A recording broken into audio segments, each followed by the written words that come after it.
सदर आरिफ अलवी साहब की तरफ से एक बात आई है कि ये मुल्क में जो है वो इत्तेहादी नहीं है बल्कि टेक्नोक्रेटिक सेटअप है। मैं कंफ्यूज हो गया हूँ, इज दैट टेक्नोक्रेटिक सेटअप और ये पीडीएम को टेक्नोक्रेटिक सेटअप कह रहे हैं या इत्तेहादी सेटअप है, क्या है सर? ये मुझे तो मैंने ये सुना नहीं है अलवी साहब का बयान।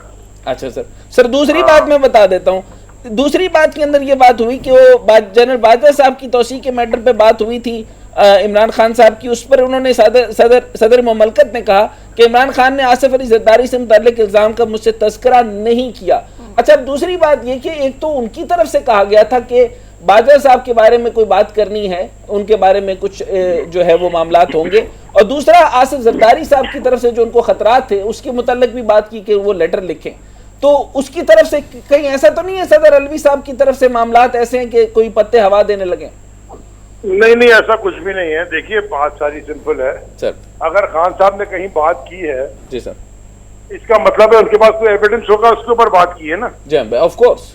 तो एक मुल्क में एक्स प्राइम मिनिस्टर एफआईआर नहीं कटवा सक रहा जी तो वो फिर पब्लिक और मीडिया का इस्तेमाल करेगा। Very tragic, of course. तो अगर खान साहब अगर मीडिया में बात कर किसी एविडेंस पे वो क्लैरिटी दे रहे हैं तो इसका मतलब है कि लोगों को सीरियसली लेना चाहिए।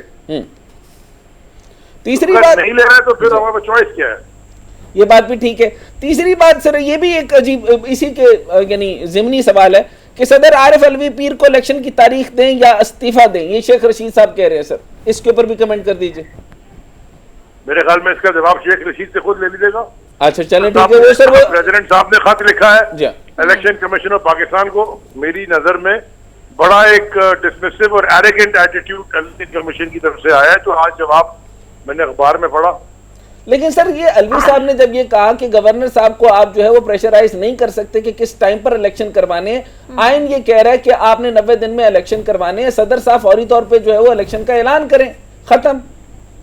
तो बिल्कुल लाहौर हाई कोर्ट कह रहा है वो नहीं कर रहा है, तो वो कहते हैं वो किसकी बात मान, इसका मतलब है इलेक्शन कमीशन की डोरियां कोई और हिला रहा है। क्या समझूं मैं इसका मतलब? अच्छा, अब इसके ऊपर एक और बात भी बड़ी इंपॉर्टेंट है, ये भी मैं आपसे सीधी से पूछ लेता हूं सर। 224 के मुताल्लिक आर्टिकल के अंदर तो फंसा रहे हैं आपको।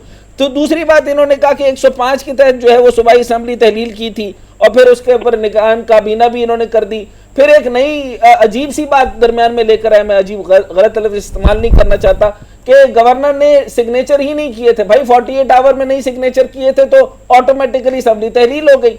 अब 90 दिन का इलेक्शन करवाओ। अच्छा, अब फिर उन्होंने कहा कि 254 के तहत जो है इंसर्जेंसी और इकोनॉमिक सिचुएशन खराब होने की वजह से यही गवर्नमेंट प्रोलॉन्ग भी हो सकती है, यानी इलेक्शन नहीं होंगे। आप क्या फरमाएंगे? अमेरिकन जब वो वॉर ऑफ इंडिपेंडेंस चल रही थी ना उनकी, आपको याद है? जी। वो जो कंजर्वेटिव्स और डेमोक्रेट्स में जो चल रही थी, उस वक्त भी इलेक्शन नहीं रुका था। इलेक्शन का कोई ताल्लुक ही नहीं है इससे। Election has to be conducted. आप यहाँ कराची में इलेक्शन लोकल बॉडीज का होने लगा था, रात को 11 बजे तक कह रहे थे कि सुबह दहशतगर्दी का खतरा है, और इसी तरह न्यूजीलैंड का मैच भी हो रहा है और पीएसएल भी शुरू हो गया।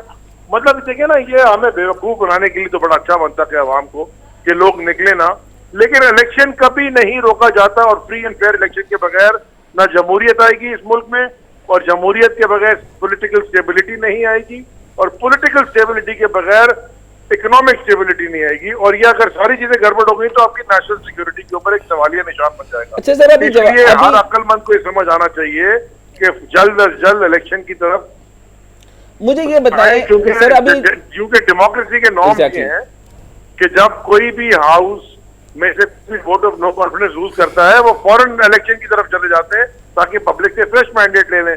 ये उसूल नहीं है, नॉर्म्स है ये, एक यानी कि होता है जमहूरियत में। अच्छा सर, मुझे ये बताएं, अभी एक बात आप कर रहे थे कि अब ये सिलसिला शुरू हो रहा है जेल भरो तहरीक का। मुझे 1857 याद आ गया कि वहां पर ये जो है वो सिविल डिसोबीडियंस मूवमेंट, एक दफा खान साहब ने भी बिल जलवाए थे, आपको याद होगा 2013-14 में। I was there in some conditions. तो इसके बाद अब ये जेल भरो तहरीक है। सर मुझे बताएं, कानून और आइन के अंदर इसके अंदर क्या तरीका कार है? कोई कानून क्या कहता है? 144 लगेगी, दफा 144 लगेगी, उसके तहत लोग जेल में जाएंगे, ये क्या बनेगा? मतलब इसका क्या मकासद होंगे और इससे क्या रिजल्ट्स मिलेंगे? इशू ये है कि यहाँ पे ये जो मुकद्दस गाय का कॉन्सेप्ट है ना, अबव द लॉ, वो बहुत ज्यादा यानी कि वो 7th 8th सेंचुरी वाला कॉन्सेप्ट अभी तक चल रहा है 22वीं सदी जी। अब शेख रशीद का आपने जिक्र किया था, शेख रशीद को आज से जरदारी के ऊपर और बिलावल के ऊपर बात करने पे उनके ऊपर वो कटी थी FIR है, यानी कि वो बिलावल और जरदारी भी मुकद्दस गाय हैं जी। जो दुनिया में मिस्टर 10% और पता नहीं क्या क्या मशहूर है, पाकिस्तान में वो मुकद्दस गाय है। देयरफॉर देखें, हमें अगर ये जेल से, अब मेरे ऊपर 3 ATC की FIR है, अटैक हम पे, पथराव हम पे, जान बचा के हम भागे, FIR भी हम पे कटे। देयरफॉर ये बिल्कुल, अगर ये हमें डराना चाहते थे तो खान साहब ने फैसला ये किया कि पूरे मुल्क में फायदे भी हो रहा है कि हम जेल से नहीं डरते, चलो जेल में।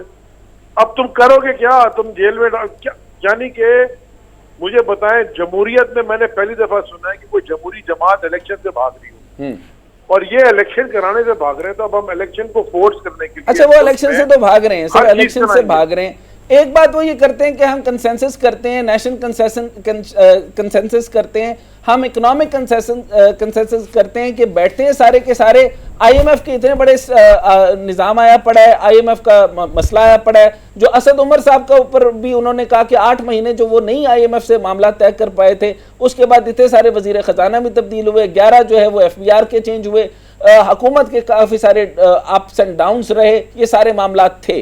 आपकी हुकूमत के ऊपर मैंने ऑफ कोर्स बड़े ज़बरदस्त सवाल किए थे और आपने जवाब भी दिए थे।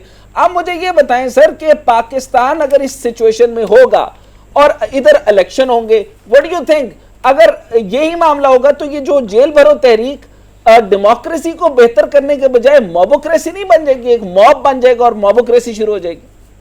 देखिए, इनको ये चाहिए कि ये फटाफट एक मीटिंग कॉल करें और हम बैठने को तैयार हैं। अच्छा, बशर्ते कि वो इलेक्शन के ऊपर, डेट के ऊपर बात करें, बस सिंपल मैं आपको कह रहा हूँ सारी। Point taken, great of you sir, thank you very much. अभी जवाद साहब से हम उनकी राय जानने की कोशिश करेंगे। जवाद साहब, आपको क्या लगता है किस तरह की तहरीक जो है, जेल भरो तहरीक, इसमें लीडरशिप अगर अहम रोल अदा नहीं करती, गिरफ्तारियां नहीं देती, तो क्या लगता है कि ये कामयाब हो पाएगी? और उसके अलावा आपको ये भी बता दें साथ के जेल भरो तहरीक के जरिए PTI जो है ये इतना प्रेशर बिल्ड कर पाएगी कि हुकूमत, वफाकी हुकूमत जो है वो इलेक्शन की तरफ चली जाए?